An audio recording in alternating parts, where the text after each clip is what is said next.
Verseau, bonjour à toutes et bonjour à tous. J'espère que vous allez très bien et je vous remercie beaucoup pour votre présence pour cette nouvelle vidéo dans laquelle nous allons parler de vos énergies pour le mois de décembre 2023.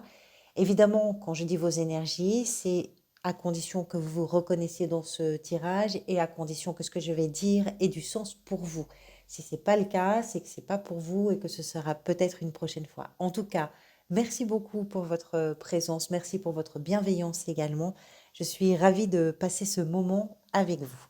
Alors, pour ce tirage, les arcanes majeurs d'abord, vous avez la justice ici, qui est l'arcane qui était venu lors du tirage semestriel. Bah, je crois que c'est, oui, c'est le seul arcane majeur de votre tirage. Alors, ça ne veut pas dire que c'est un mois avec les pieds en dedans, hein, pas du tout. Mais ça veut dire que l'importance de cet arcane, par contre, est vraiment puissante, hein, puisque c'est le seul. Donc, c'est l'arcane qui était venu lors du tirage semestriel. C'est à la fois une énergie dominante, une énergie ressource, une énergie euh, soutien. On va en parler. Des épées, des bâtons, des coupes, des deniers. Tous les arcanes mineurs sont représentés. Verseau, vous aviez au mois de novembre l'empereur, vous passez par la justice en décembre et vous allez vers le monde au mois de janvier. D'accord.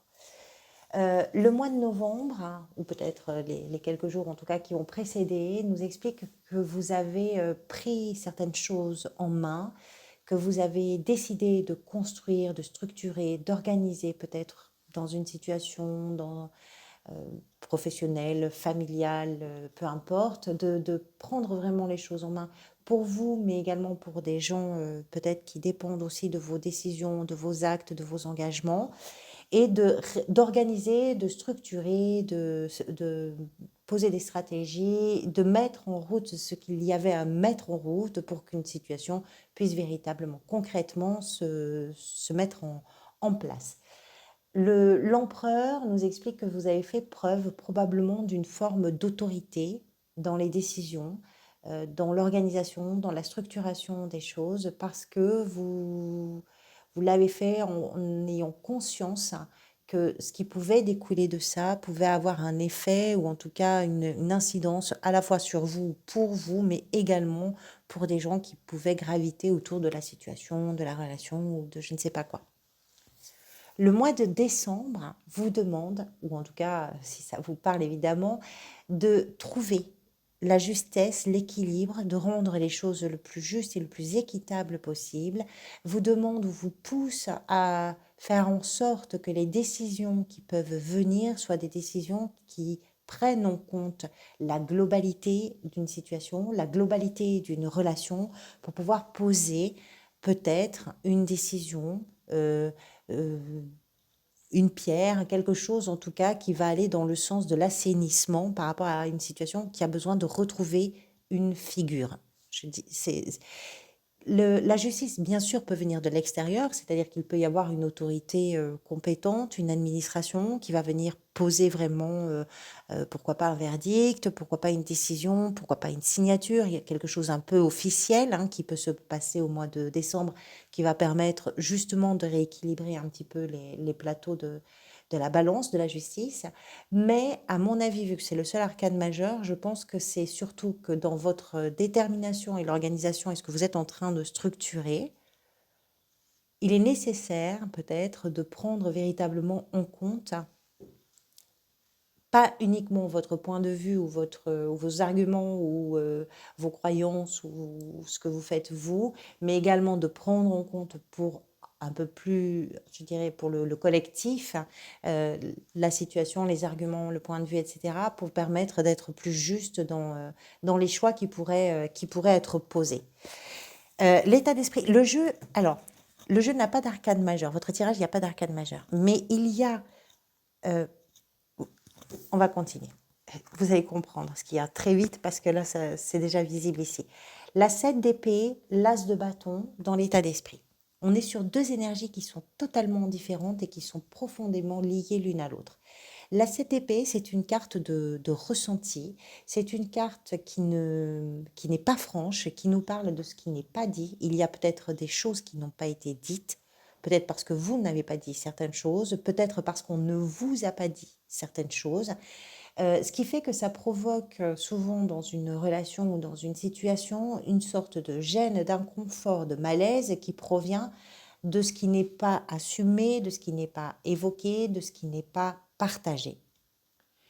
J'ai- Je peux aller jusqu'à évoquer les notions qui sont associées à cette carte, qui sont des notions de trahison, de mensonge, de vol aussi, pourquoi pas. Mais je pense pas que ce soit. La question n'est pas tant la trahison, le mensonge, le vol. Je me méfie toujours de ces mots-là qui sont un peu puissants et qu'on a vite fait de récupérer au besoin. Je pense plutôt que c'est une gêne quand on sent qu'on a des choses à dire et qu'on n'arrive pas à les dire, ou quand on sent qu'on a des choses à entendre et qu'on n'arrive pas à les entendre. Parce que le fait que quelqu'un ne nous dise pas ce qu'il a à nous dire, c'est aussi parce que parfois on n'est pas prêt à entendre ces choses-là. Et si vous voulez, votre état d'esprit est d'une certaine façon accaparé par ça, par cette gêne, par ce malaise. Mais pas uniquement, parce que sur cette situation inconfortable, gênante, il y a chez vous l'envie de mettre en place quelque chose de nouveau qui est représenté par cette tasse de bâton et qui lui par contre est plein de promesses, de vie, d'enthousiasme, de liberté, de curiosité, d'aventure.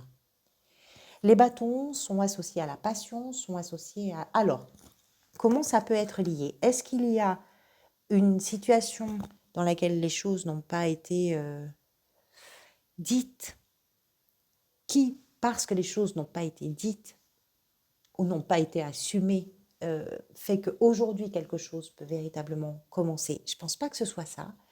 Je pense que vous avez envie de faire de cette situation quelque chose d'autre et que l'équilibre dont il est question, l'équité, la justice, passe peut-être par le fait d'abord d'arriver à communiquer, à avouer ou à s'avouer ou à énoncer ou à entendre des choses qui ne sont pas forcément agréables pour permettre justement, il y a entre ces deux-là une histoire de justice, d'équité et d'équilibre.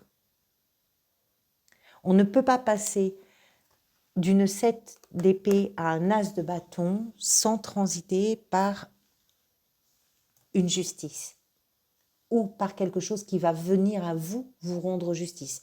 Peut-être par l'intermédiaire d'une décision, peut-être par l'intermédiaire d'une officialisation, je ne sais pas. Alors l'état d'esprit n'est pas du tout négatif parce qu'il y a la 7 d'épée, hein, mais il y a une préoccupation et un désir de nouveauté, un désir puissant d'aventure, un désir d'opportunité. Qu'est-ce qui s'est peut-être manifesté avant? C'est représenté par une reine de coupe. Alors, soit vous avez pris émotionnellement un peu de maturité quelque part qui vous a permis de ne pas vous laisser submerger, qui vous a permis de ne pas vous noyer dans vos émotions, dans vos larmes, dans vos ressentis, etc. Soit vous avez fait ce qu'il fallait justement pour aller vers une réparation émotionnelle, et ça m'étonnerait pas parce qu'ici dans le défi, c'est pas encore tout à fait fait, parce que dans le défi vous avez une 4 d'épée, on va en parler, qui nous parle aussi d'une guérison émotionnelle. Soit vous vous êtes tourné vers quelqu'un qui a été capable de comprendre vos émotions, qui a été capable de vous guider au travers de vos émotions, de vos ressentis, etc., pour vous permettre justement d'assainir une situation qui n'est peut-être pas encore tout à fait saine et qui doit se clarifier sur le mois de décembre. Cette situation, on peut la rencontrer dans le professionnel, dans le personnel, dans le familial, dans le sentimental, peu importe, hein, d'une façon très générale. Parfois, on passe des moments où on sent qu'il y a quelque chose qui ne tourne pas vraiment rond sans pouvoir vraiment le définir et le déterminer, mais ça peut vraiment toucher tous les domaines de notre existence. Donc, une maturité, une personne, quelqu'un, vous-même peut-être, qui avez pris un peu le taureau par les cornes au niveau des émotions et qui avait choisi plutôt d'aller vers un apaisement. Ce que vous voulez peut-être manifester, c'est représenté par le valet de bâton. Il y a une envie d'aventure. Il y a une envie de découverte, une envie de voyage, une envie de territoires inconnus, une envie de feu, une envie de passion. Il y a quelque chose qui pousse vraiment, euh, qui bouscule quelque chose. Il y a quelque chose qui bouscule quelque chose. Cette phrase, je pense qu'il va falloir l'oublier très rapidement, s'il vous plaît. Il y a une énergie nouvelle parce qu'avec les valets, on est sur quelque chose de nouveau, de la même façon qu'avec les as, mais le valet nous explique qu'il y a quand même, auparavant, on n'est pas sur la création véritablement comme sur un as, comme avec un as, on est sur une énergie nouvelle ou une énergie de renouveau, mais qui a déjà raciné précédemment au travers de vos expériences, quelles qu'elles soient. Ce valet de bâton est en train de regarder l'horizon parce qu'il a quelque chose à aller découvrir dans l'horizon. Le bâton porte déjà des feuilles, c'est-à-dire qu'il y a effectivement déjà des racines, il y a déjà de la vie, il y a déjà de l'aventure, c'est déjà en place quelque part, mais avant un véritable passage à l'action qui peut être représenté par un cavalier, il y a un temps d'observation, d'analyse et je dirais d'allumage des moteurs. C'est un peu ça le valet de bâton. Et ça, c'est ce que vous voulez. C'est prendre le temps de comprendre, d'analyser, de regarder un petit peu où est-ce que ça peut vous mener avant de vous lancer dans quelque chose véritablement. Ce qui peut venir vous aider, c'est représenté par la 8 de bâton, c'est que les choses vont s'accélérer. Vous voulez prendre le temps de regarder, vous voulez prendre le temps de laisser un peu les choses émerger, pourquoi pas, les choses se réajuster quelque part, d'accord, mais à un moment donné, ben, il faut quand même y aller. La bousculade, elle peut se passer aussi par rapport à cette 7 d'épée, c'est-à-dire que ce qui peut s'accélérer, c'est aussi de clarifier, dans la communication, de clarifier quelque chose. Pas dans la communication, mais par le biais de la communication, arriver à poser les vrais mots, arriver à parler vrai, et à entendre aussi ce qui est à entendre. C'est possible. Ça s'accélère, mais ça vient vous aider, l'accélération. Parfois, on se laisse un peu traîner la patte parce que bah, on n'a pas forcément envie. Il y a un peu de ça hein, dans la 7 d'épée. On n'a pas trop envie quand même. Il y a quelque chose qui dérange quand même un petit peu, donc on n'a pas forcément envie d'aller vers cette clarification. Mais la vie, elle pousse de temps en temps à ça. Les événements se mettent en place pour pousser un petit peu vers ça. Alors, le défi pour vous, il est représenté par ce roi de bâton et cette 4 d'épée. Le défi, il est dans le roi de bâton déjà par le fait de ne pas devenir trop intransigeant ou intransigeante, trop directif ou directive ou tyrannique, parce que c'est un peu un de ses défauts à ce roi de bâton. Quand il est poussé vraiment dans le mauvais sens, autant ça peut être quelqu'un qui va entreprendre, qui va vraiment communiquer correctement, qui va prendre les choses en main, qui va relever les défis, qui va s'engager véritablement, qui va aimer aussi partager, mais quand il est mal aspecté, ce roi de bâton devient vite quelqu'un de pénible parce que il ne permet pas aux autres de trouver leur place, il veut prendre la parole, il veut monopoliser aussi la parole, les décisions, et du coup il peut se confronter à des gens qui sont pas forcément d'accord avec cette façon de faire parce que c'est un peu abusif quelque part. Il, il, il n'est pas méchant, mais son attitude peut devenir méchante en fait, quand il est mal aspecté. C'est votre défi de ne pas aller dans les excès de ce roi de bâton. Pourquoi c'est votre défi? Parce que si vous allez un peu trop loin, on parlait tout à l'heure d'une guérison émotionnelle, si vous allez un peu trop loin, cette guérison émotionnelle, vous n'aurez pas le temps de la vivre ou de la faire. C'est ce que représente la 4 d'épée. Cette 4 d'épée nous parle d'un moment un peu de retrait, un peu de solitude, qui permet de réparer quelque chose à l'intérieur de soi, quelque chose qui est lié à un chagrin, qui est lié à un deuil, qui est lié à une souffrance, qui est lié à une séparation, à une rupture, qui est lié à une humiliation, qui est lié à un rejet ou à quelque chose comme ça. Votre tirage, il alterne vraiment, et on va le retrouver encore ici, vous allez voir, il alterne vraiment entre votre volonté à vous de faire les choses, mais qui un peu trop poussée, un peu trop dans l'excès, devient pas très intéressante par rapport à ce qui est à réaliser. Et ce que vous avez envie de réaliser, cette envie de nouveauté ou de renouveau dans les expériences que vous faites dans la vie, ça passe aussi par vos émotions. Ça touche aussi vos émotions.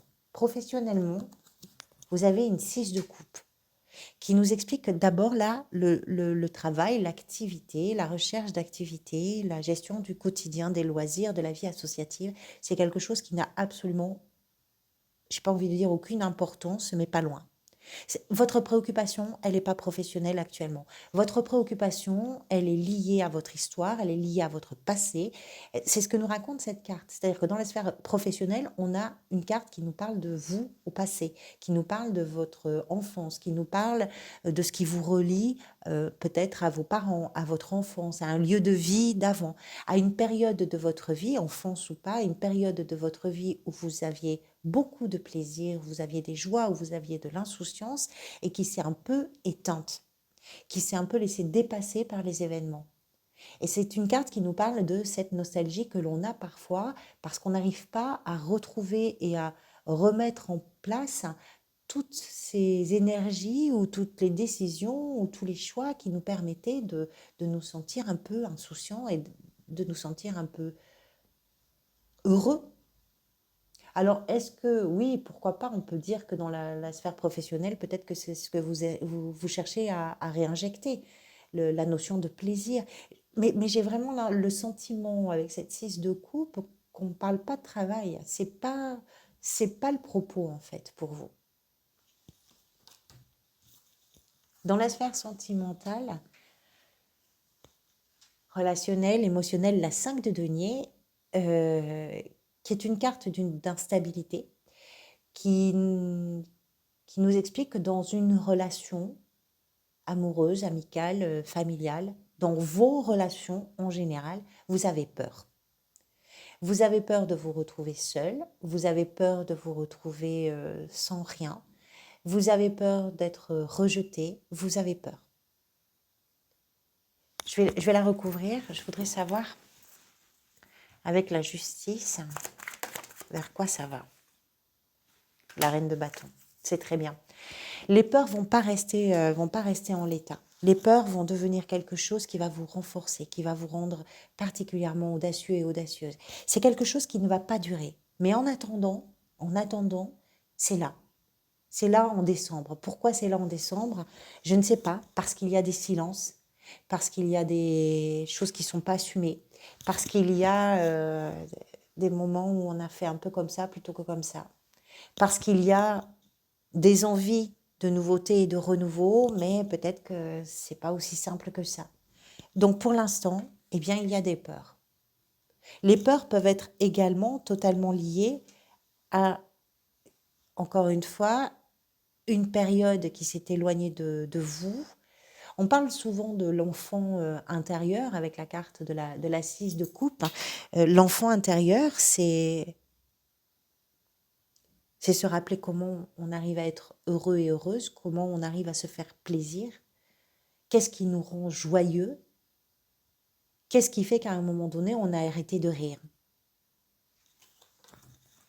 Ce qui est en train de se jouer pour vous, peut-être, encore une fois un as, celui-ci est de denier, avec la 6 de denier. La 6 de denier, c'est aussi l'équilibre.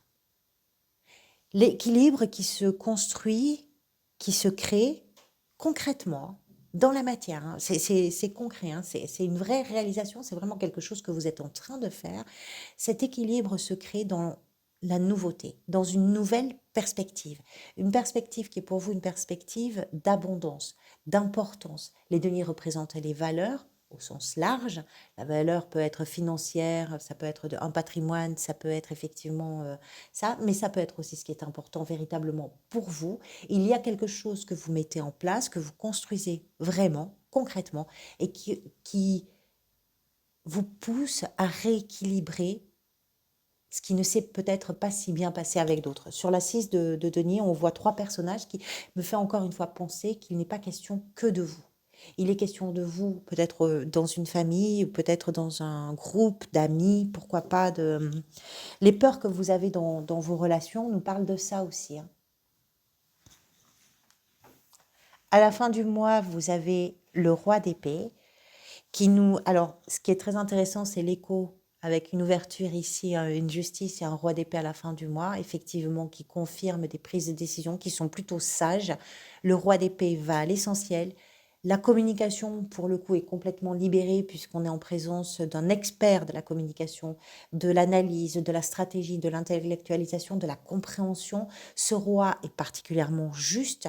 Il n'est pas du tout dans l'émotion, hein. On n'est pas en présence de quelqu'un qui va servir le discours sur des fioritures, pas du tout. C'est vraiment quelqu'un qui va parler franchement, qui va avoir des demandes et des attentes de communication franches également à son égard, qui va prendre des décisions très claires, très, très assumées également, et qui va d'ailleurs prendre ces décisions en fonction d'une analyse pertinente, juste, experte presque, des situations qu'il est en train ou qu'elle est en train de vivre. On est vraiment sur une énergie de maturité intellectuelle. Voilà pour vous, amis Verseau. Merci beaucoup pour votre présence. Merci pour tous vos engagements sur la chaîne. Je vous retrouverai bientôt avec des vidéos plus courtes, probablement avant les fêtes de fin d'année. En attendant de vous retrouver, du mieux possible, évidemment, prenez soin de vous et des gens que vous aimez et profitez de l'instant présent qui est précieux. À bientôt.